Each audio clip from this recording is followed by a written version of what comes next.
the fact is that in this particular instance, unambiguously Pakistan started it. And foolishly, I might say, because as I just said, he did not consult the Pakistan Air Force. And so they were unprepared for the response that came. And really in the action over there, only the Indian Air Force took part, not the Pakistan Air Force. And the one pilot who was downed was shot by a shoulder-fired missile, not by the Pakistani Air Force jet. My father had counterparts in Pakistan because he was trained with those who went to Pakistan after independence. There was a back and forth. There was a sense of decency that, okay, we have political and geopolitical differences even, but you follow the rules of war. So for instance, that pilot who was captured in 1999 was treated well by an army captain. And he was eventually taken to this air commodore. They don't need to take the approval of these people, even when it suits their interests, and that's what the history has shown. They don't take the country into interest, as the case was Kargil. There's rumors on each side saying that Nawaz Sharif was aware, not aware, nobody knows the real truth. But this was an action that General Musharraf took on his own. He does not need the Air Force, nor does Asim Munir, the current general, need the Air Force. And you rightly point out, it's the Air Force, the Pakistani Air Force, that really was at the front line in this skirmish. तक़सीम Hind 1947, The Bloody Partition of Punjab, तनाज़ा Kashmir 1965 की पाक भारत जंग, सानियाए मशरक़ी पाकिस्तान और भारत का किरदार, Khalistan movement और operation blue star, Atal Bihari Vajpayee का दौरा लाहौर और कारगिल जंग, इंडियन पार्लियामेंट पे हमले, मुंबई हमले, बालाकोट पे भारतीय हमला, कुलभूषण यादव और बलोचिस्तान, तनाज़ात और इल्ज़ामात में अमन की तलाश. Watch Indo Pak Dialogue with Dr. Ishtiaq Ahmed and leading voices from India. Talking Politics on Federal Post.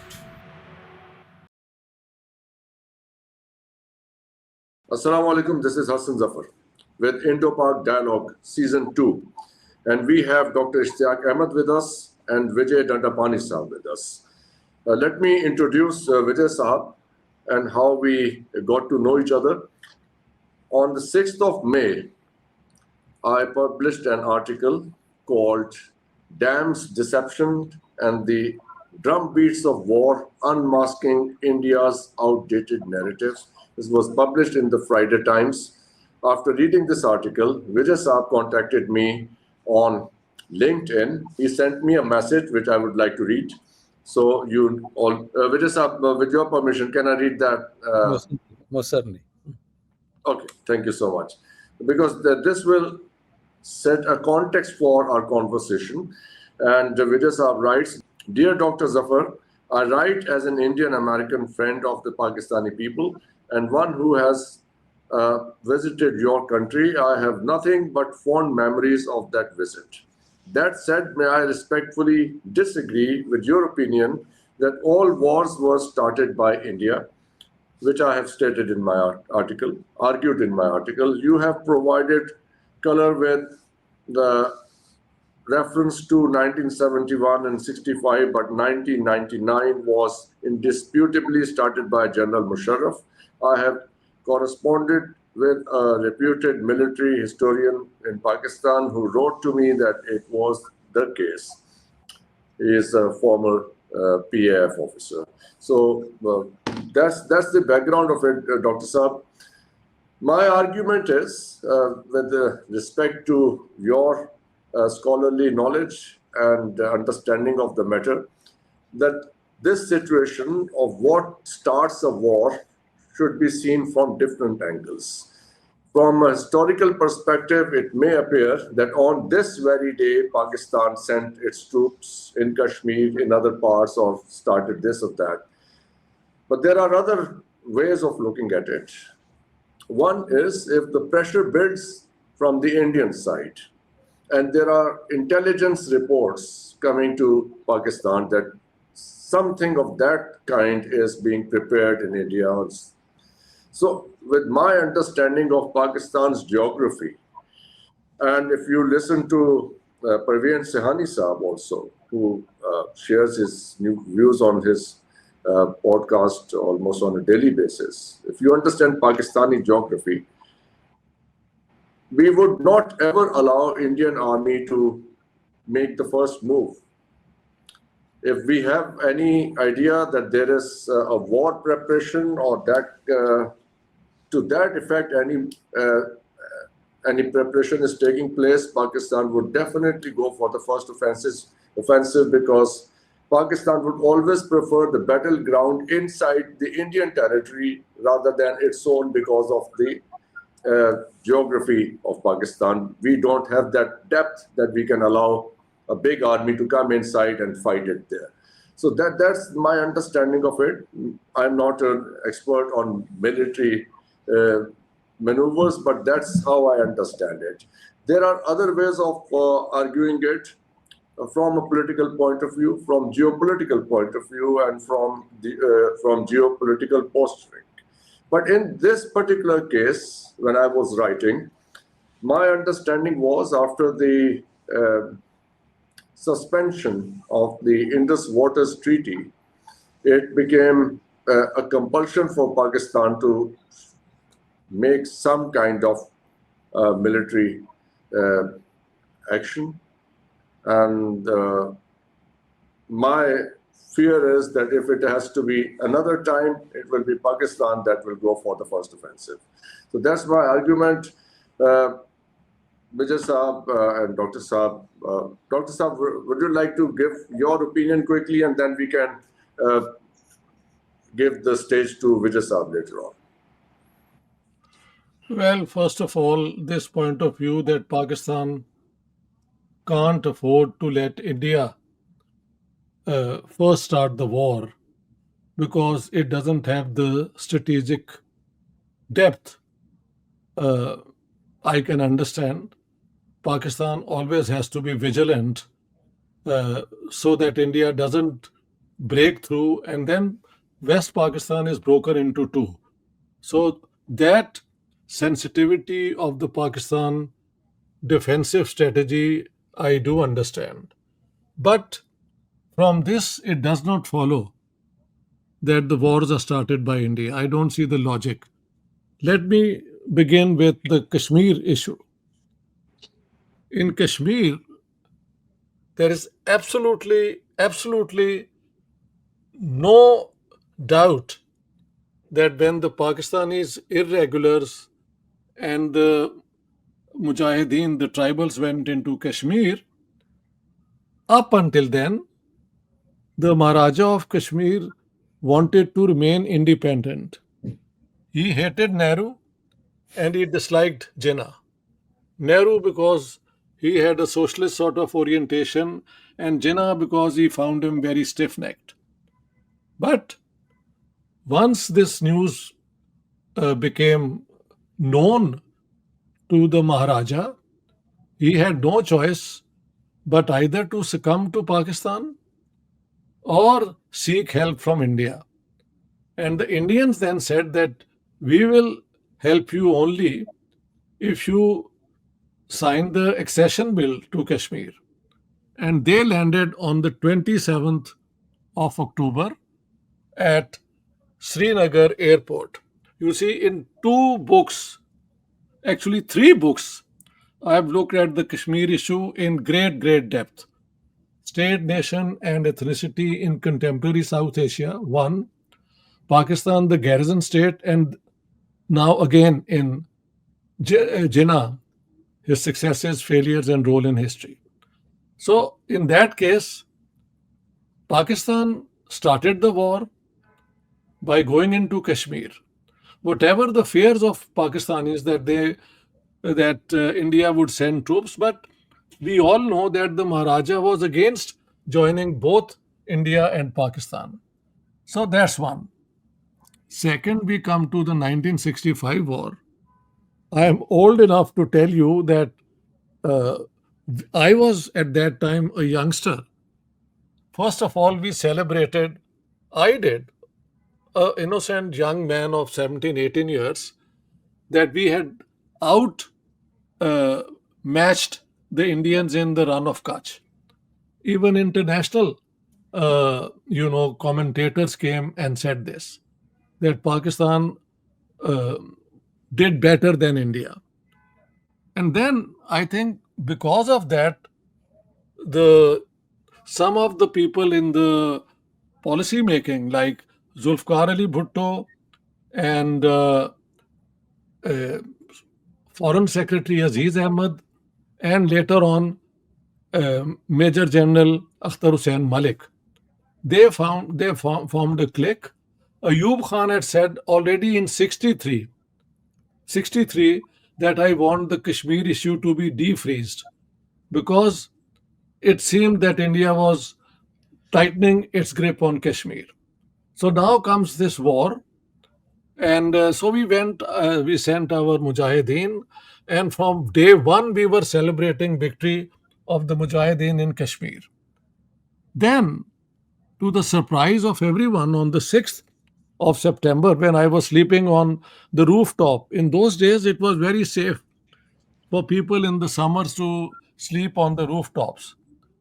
We had Pakistani sabers going almost at rooftop height over our houses, and the noise was deafening. And then we learned that we were at war.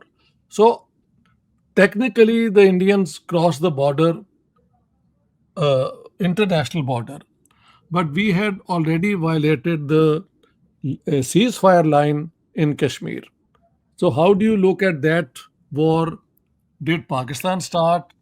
Actually, I think one thing, let me tell you, uh, on the 6th of September, the fact is that the Pakistan army was totally unprepared. They were doing PT exercises, physical exercises in the morning. It's the Pakistani Air Force which noticed that the daily formation of the Indians on the other side was different, and that they were approaching towards the Wagah border. And they informed the corps commander in Lahore that, sir, the Indians are coming to Lahore. So Pakistan was not even prepared according to the way you put it, that Pakistan has to be first. And I think the problem is that Zulfikar Ali Bhutto kept on telling everyone that I am an expert on international law, and there is no chance India will cross the international border, because the border between Pakistan and India on Kashmir, the ceasefire line, is not an international border. We are fighting within Kashmir. So that's one. The third, of course, is uh, what happened in East Pakistan, now Bangladesh. I think we know it all too well. And Kargil also is without any doubt a case of Pakistani going and occupying these heights and so on. There was no Indian threat. It was normal for Indians to go down during the winter. It was even an understanding with the Pakistanis. But this time they surprised everyone and occupied these bunkers which the Indians had vacated. So finally, this war, I have said in my videos, is one in which India started it. Even if Pahalgam be described as a provocation and all, it was not an act of war. It was a provocation if you can trace it to Pakistan. But to start the war, it's the Indians who did it. So I've given you my position. Thank you very much, Dr. Saab. Vijay Saab, it's your turn. Now the situation is that politically it became uh, a compulsion for Modi Saab to strike first. I was surprised. When India initiated the first strike. I thought it would be Pakistan this time. Your turn, sir. So thank you. Well, I think Dr. Ishtiaq made my point on who started the war pretty clearly. I do have some personal insight into the 65 war. I too was a little younger than you, Dr. Saab, but I was there in Amritsar during the 65 war. But let me just start with the outreach that I made to you, Dr. Zafar, about Kargil. So the gentleman who I wrote to and had back and forth on emails was Air Commodore Kasher Tufail, who's a well-known Pakistani historian, army historian, military historian, if you will, who has documented how General Musharraf at that time, without consulting the Air Force chief, his boss, that is Dr. Kamar Tufail's boss, went ahead and made this plan, which is really foolish because you need the Air Force when you make an incursion like that, like he did. And General Musharraf himself admitted later on that his goal was to avenge, quote unquote, the taking of Siachen, and that is why he was there. And he boasted openly later on that he crossed the line and stood on Indian territory for some time. So in my mind, the casus belli might be the same, which Dr. Ishtiaq Saab has made out very clearly in terms of Kashmir. Pakistan has repeatedly said, certainly going back in time, that this is our jugular vein.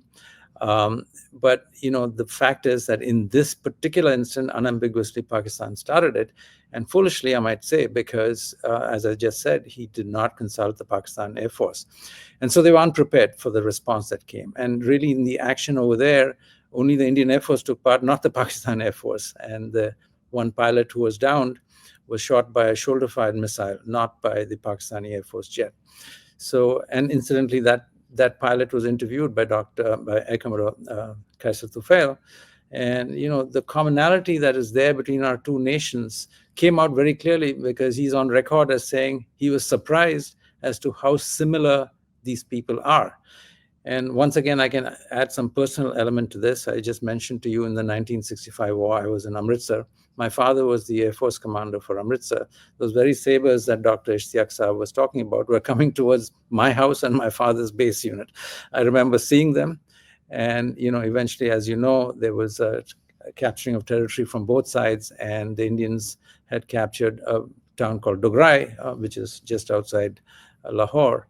So I actually visited that spot as a child, basically. But the point I'm making here is my father had counterparts in Pakistan because he was trained with those who went to Pakistan after independence. And there was a back and forth. There was a sense of decency that, okay, we have political and geopolitical differences even, but you follow the rules of war. So for instance, that pilot who was captured in 1999 was treated well by an army captain. And he was eventually taken to this Air Commodore. So that has gone. Right now, that has gone on both sides. There's a level of rhetoric that is just visceral and not conducive to a path forward that both nations clearly need. So again, I think I've said enough. Dr. Saab has said enough about who's. I think it's very interesting what you're sharing with us, Vijay Saab. I would like to ask you a question. After 22nd of April, after Pahalgam, you have seen the narrative from both sides and rhetoric from both sides and the choice of words from both sides. How would you compare the two sides on that front? Look, I think the propaganda war is pretty intense, more so than ever before. I think if you look at it, neither side is going to admit that they lost this or that. I mean, I won't get into the specifics. We all know what really happened. But, I think it's a level of rhetoric that we have not seen even in the previous wars, even in 1948, or certainly not in 65, possibly aspects of 71. But there was this sense that we are essentially have a lot in common. And that has not prevailed over here. So I would not like to classify who's worse than the other, but it's certainly been uniformly bad. I would like to add one thing. You see, also in the 65 war, this clique did not inform the Air Force. You can forget the Navy. So there is an article by Air Marshal Noor Khan, who was then the head, that when he heard that we are at war, he wanted to resign because the Air Force had not been taken into confidence. But then he thought that the nation would be demoralized, so he continued. So his article was published in the Dawn, and it's in my book, Pakistan, the Garrison State. So this is an old habit that you don't inform the Air Force. Even in this recent one, it's the Pakistani Air Force which can claim to have done something, in the air vis-a-vis the Indians. There has been no land clash this time. And the navies, well, we know the situation. So this goes back also to the 65 war. And in the 65 war, the son of General Kriapa Yes. was shot down, and Kriapa and Ayub Khan had served together in Burma. Kriapa was his senior. So if you read Gohar Ayub's book, he says that my mother and Akhtar, his younger brother, they went to the hospital to see how this young man was.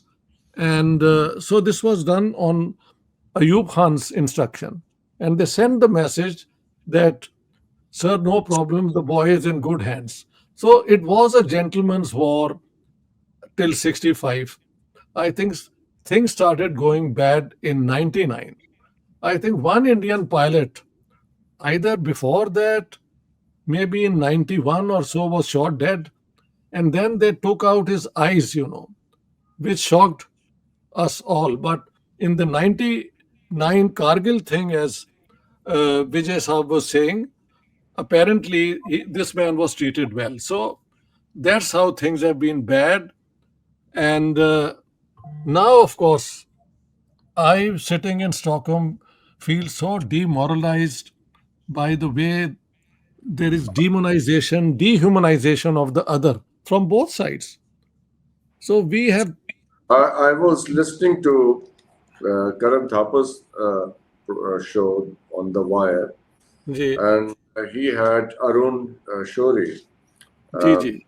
gentleman who was a cabinet minister in Prime Minister Vajpayee's government. I think the sanest voice I've heard in the previous 4 or 5 weeks was Arun Saab's, because he said that in this kind of crisis situation, the best we can do is open people-to-people contact, talk to each other, allow Pakistanis to come inside, and Pakistan should allow Indians to come inside, be part of the society, understand each other, because if we raise the wall big and hard, it will create a kind of gap between us that whatever negative picture is being painted about each other, it will perpetuate in our minds. Vijay Saab, what do you have to say about this? Now, before Vijay Saab says anything, Yes, may please. I make a very short comment? Short Please. comment. You see, every evening, the Federal Post has been making programs. Did you invite anyone who, like Arun Shori, could come and give a sane position? No, you haven't invited me. I'm not complaining. I'm saying there was someone known for having this sane voice. You could have invited me, but the people you invited were saying jang khedni hundi zananiyan di, and she was herself an ambassador. Another brigadier was talking about the gender weakness of the Indians. I mean, this was honestly, for me, you being in the program, and I know you, how sophisticated you are, cultured you are, but you didn't invite me. And I'm glad finally in this show, which is a side show, by the way, I am along with Vijay Saab. So I think if Arun Shori can be invited, I, you I know would, my I, voice. I will Yeah. be very happy to do that. Will be very happy to do that. And it was not a planned thing, but as we looked at the situation, we wanted people from this foreign office background and people from the military They were background there who can comment. every day they were there, but Karan So that Thapar was did the only invite. reason for making Ji, those choices. But ji. I will be very happy to invite any Indian people on my show, live show, anywhere. But what we have seen on the Indian side, that all the Pakistanis who were invited on Indian television channels, they were bullied, bashed. Their voices were suppressed, physically suppressed. The volumes were put low, and the other side was allowed to speak louder. I And hold no grief for that the everything, Indians. The yes, Indians have really bullied Pakistanis. This is true. I totally agree. Yes, But so I will be very reluctant to go on an Indian channel, frankly speaking, because the kind of things that happen there, I because can you agree. cannot And have a decent conversation. they have banned me when I'm Either not I a will Pakistani have to citizen. resort to I'm the not a same kind of Pakistani thing. citizen. Dr. Saab, I will have to resort to the same kind of thing if I have to come at par with Vijay Saab, please, sir. Ji, ji, So, Vijay sir. yes, I certainly agree with what he just said about cross-border movement. But let me just quickly revert to an earlier point about the Air Force and the Army in Pakistan. I think the problem is it's pretty self-evident that the Pakistani Army controls all three services, right? I mean, if not the country in totality. So they don't need to take the approval of these people, even when it suits their interests. And that's what the history has shown. They don't take the country into interest, as the case was Kargil. There's rumors on each side saying that Nawaz Sharif was aware, not aware. Nobody knows the real truth. But this was an action that General Musharraf took on his own. He does not need the Air Force, nor does Asim Munir, the current general, need the Air Force. And you rightly point out, it's the Air Force, the Pakistani Air Force, that really was at the front line in this skirmish.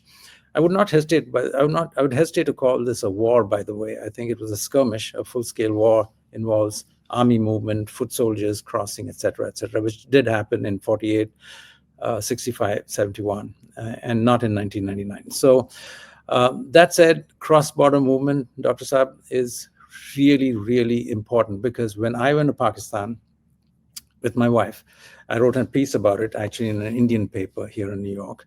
I could not have had a warmer reception. I don't mean it just from people who I stayed with, but I mean it from regular people that I saw on the streets of Lahore, the streets of Islamabad, or in any of this, or Wakant. I actually went to Wakant as well. And so they were surprised that they saw an Indian in their midst. I won't name this person, but I was invited to a dinner at a very prominent person, Pakistani's house in in Lahore. And we were the center of attention. We are not people who are, standout Nobel Prize winners or any of those things, but they were really thrilled. Some very prominent Pakistanis were there. Najam Sethi was there, actually, and they were happy to talk to us. So that cross-border movement is imperative, because they think on the other side, both sides, that the other side has horns and dark blue eyes that really doesn't belong to human beings. So, we know the issue of terrorism is hugely important, but at the end of the day, regular people, our driver, for instance, in Pakistan, all he cared about was how I can send my children to a good school, and I want to get back and earn this money. The same story is there with my driver whenever I'm in India. So there's no difference. So that's how it is, Vijay Saab. And just yesterday, Dr. Saab, sorry, a friend from New Delhi sent me a request to translate a Urdu book on Kashmir for him, if I could do this for him. He must be writing something for the newspaper. So we are always happy to do that. Somewhere at some level, contacts are alive. People cannot abandon each other. People who have been good friends with each other, how can you abandon each other? Even if God knows whatever happens. That's just simply not possible. I'll give you one example. I've heard these Indian people, one fellow, Punjabi Hindu, saying, all these Punjabi Muslims, oh, they're all trash, all trash. Now, you don't speak like that about people.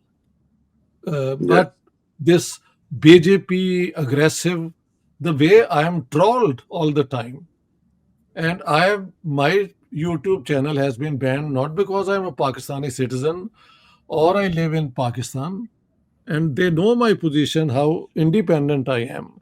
But the only fact that I'm a Muslim, I have a Muslim name and a Pakistani origin, and they have banned me.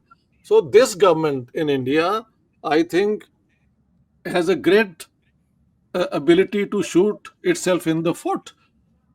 Whatever the result of the war, as far as the uh, diplomatic thing is concerned, India is a loser, no doubt. And it's because of this aggressive, unfriendly attitude which the BJP and its ilk have promoted in India. Yes. Well, this brings us to an interesting thing, which is the Indian government has formed a group of people who will be going out of India to different capitals. This group will be headed by Shashi Tharoor Saab, who has written a wonderful letter to the Prime Minister. It's a piece of art, piece of literature, if you really come across it. He, in an interview yesterday, used the word punish Pakistan. Punish is being underscored incessantly. How does this word sound to you? Punish Pakistan. Oh, no, not punish terrorists, punish Pakistan. Well, I don't speak for the government of either India or Pakistan. We- If you allow me, I'll just say one thing. There's a common word being used by all the top diplomats, Yeah. all the top, those Congress leaders, be those BJP leaders, everybody. Punish is the most favorite word in India these days. See, Dr. Zafar Hasan Saab, I think the wounds are raw. Nobody's ascribing, I certainly am not ascribing blame for what happened in Pahalgam. So for the first time, unlike in previous instances, Pulwama was soldiers who were killed. Soldiers also should not die on either side unless there's a real reason for it. In this case, all civilians were killed. So this has been stoked to a level that's unprecedented. But I'd like to offer a personal anecdote. I mentioned to you before that I was in Amritsar during the 1965 war. Dr. Ishtiaq Saab will probably know this, but there was the largest tank advance against India was in the post-Second World War was against India in the 1965 war. That Patton tank advance was stopped by a soldier, a Havaldar, if you will, just outside Amritsar, and that really stopped the advance for that night. And the next day, the Indian Air Force went and took out some of those tanks. So that otherwise, the city of Amritsar would have been captured. But guess who was the soldier who took on the Pakistani tanks? He was a Muslim soldier from eastern Uttar Pradesh, right? So the idea of India that I grew up in was a secular India. My father's boss was Air Marshal Zahir, a former Director General of the Civil Aviation Authority of India. India has had a Muslim air chief. So we grew up in a sense that whether you were Muslim, Jewish, my father had a Jewish colleague as well, or Christian, certainly Catholic, it did not matter. So that is significantly less so now, which is probably leading to the kind of rhetoric that you're seeing, including the word punish that you said. Yeah. And the same thing we have seen this time also. It's a very interesting thing you brought up, Vijay Saab, because we had Colonel Sophia on the Indian side, and I think it was Flying Officer Kamran Masi on Pakistani side, a Christian officer of the Air Force, Pakistani Air Force.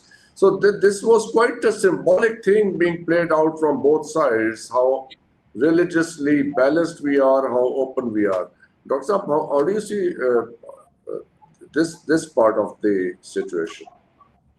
Well, I would say that Sophia Qureshi was, one BJP minister, Vijay Shah, said that she's the sister of the terrorists.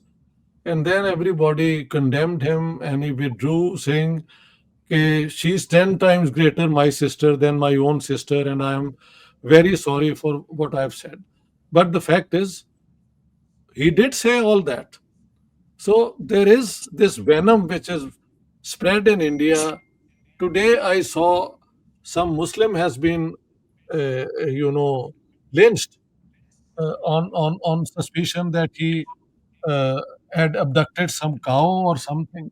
This happened only today. I've seen that news. These things didn't happen, I think, in the past, not this way at least.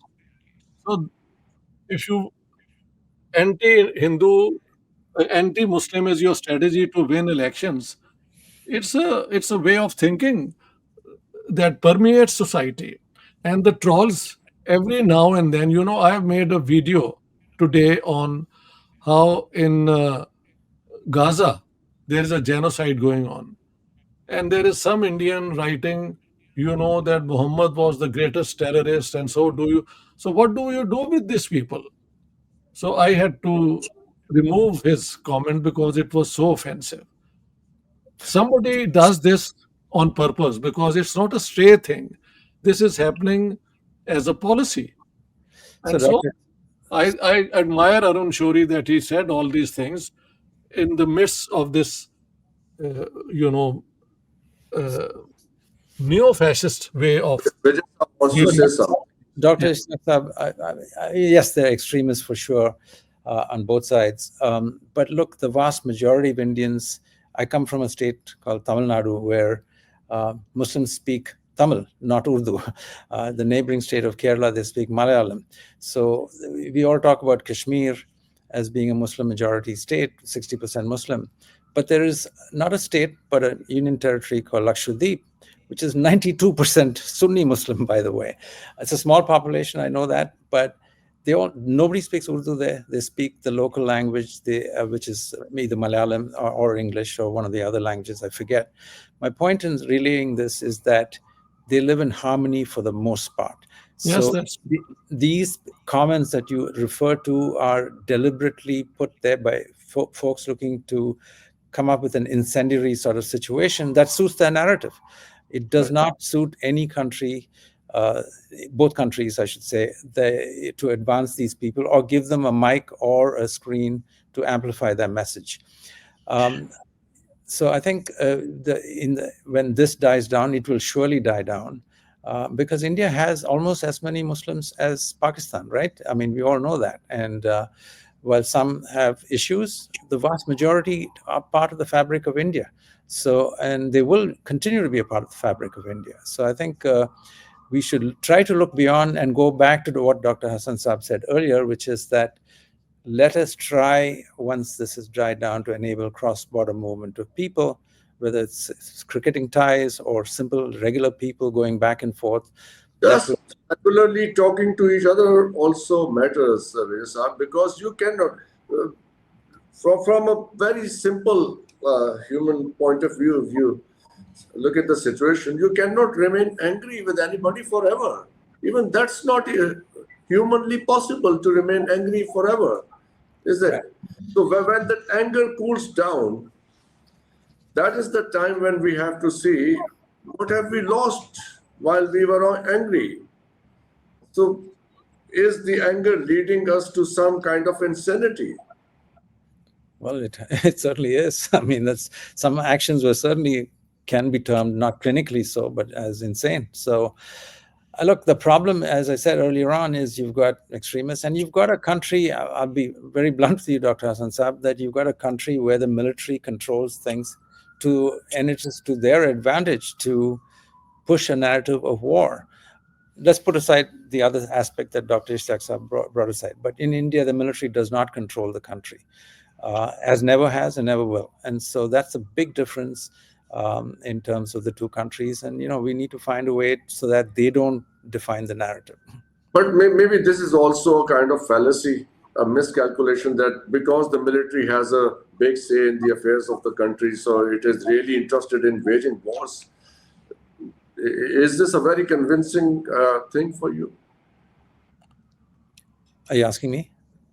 Yes. I can give my opinion, but I would rather Vijay Saab speaks. Yeah. Because if you look at it, the history that Dr. Ishaq Saab talked about, who started the wars, in almost every instance, it was the Pakistani military that advanced it, right? I mean, do they control it to the point that they want to do this just to perpetuate their being? I mean, that's up for debate, but that's really what I feel. So. In 1959, you see, Pakistan had two formal military pacts with the United States, 1954 and 1959. And after that, and by the way, both pacts laid down that the arms Pakistan is getting is for its defense against communism and are not to be used in a war with India. The State Department both times issued a statement on this. But then in 1959, there is another statement from the State Department saying that Pakistan gets these arms, telling us that they are to be used against the Soviet Union. But we all know that this is for a war against India. So Pakistan army and war confrontation with India gives it a great advantage in the Pakistani political setup. If a country can be convinced that it is threatened by a bigger enemy, which institution is there to ensure that a proper defense is kept in place? So there is a big advantage in having this confrontation with India many times. And the best example is Kargil, when Vajpayee ji came all the way and everything was agreed that no more of war, will go towards peace. And General Musharraf sabotaged it. So the Pakistan military somehow is central to this confrontation with India. How to convince them to change their ways? Very interesting thing has is happened. another thing. Two very interesting things have happened. India has complained that Pakistan is involved in terrorism. This whole question of terrorism never existed before the Afghan war that started in 1979. Look, there is a bulk of Indian literature against Taliban. And lo and behold, yesterday, Mr. Jaishankar calls up the Taliban leader just 2 days ago.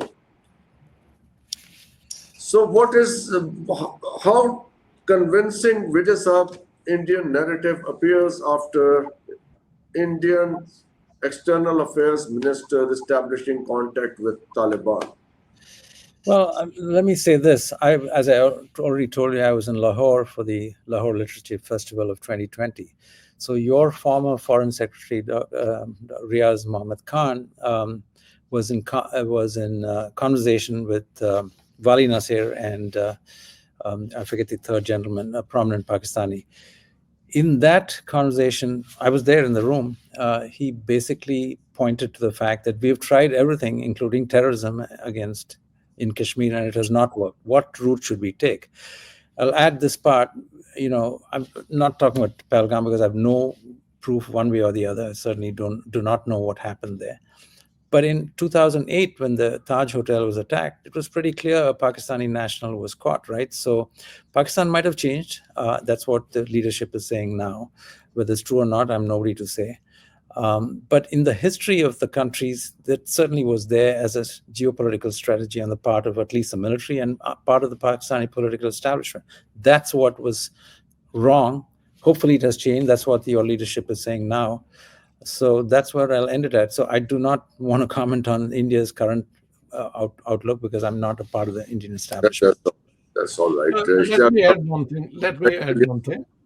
Yes. Pakistan's defense minister, Khwaja Asif, when he was interviewed, he said, yes, we have been involved in terrorism for 3 decades. Terrorism, he said we have been doing dirty work for the Americans. Terrorism, I mean, for 3... No, he didn't say terrorism. He said we have been doing dirty work for the Americans. Because the question was, has Pakistan been involved in terrorism? So if you answer it this way, it's very clear what he was saying. For 3 decades. The thing is, the first decade is the Afghan war. What about the 2 decades then? Where was this terrorism directed? It was in Indian Kashmir and in mainstream mainland India, including Bombay. Statement justifies Jaishankar's call to the... No, nobody's justifying. I'm saying Jaishankar is now imitating what we have done to our own peril. That's what I'm saying. All right. What Jaishankar is doing now is to our own peril. We have 2 minutes to close. I would like to say something more. Vijayji, let's Vijayji speak. Well, I'll just reiterate what I said twice before. I think the path forward is not military. There's no military solution to Kashmir. And the path forward at the very beginning should start with both countries' citizens, regular citizens. I don't mean leadership, regular citizens having the ability to cross Wagah border, and certainly in the LOC, the 2 sides of Kashmir, the relatives are there, so they should have the chance to meet each other. That itself will go a long way towards lowering the temperature. Certainly, cannot agree more, Dr. Saab. I am certain that you also subscribe to this. Absolutely. So do I, and I think everybody else does, because if we lock each other out, there will always be another incident, and it will be a never-ending thing for both of us. It has to end somewhere, and decently too. Thank you very much for watching. We just are eternally grateful for your time. Thank you for your time. Thank you very much. Thank you so much.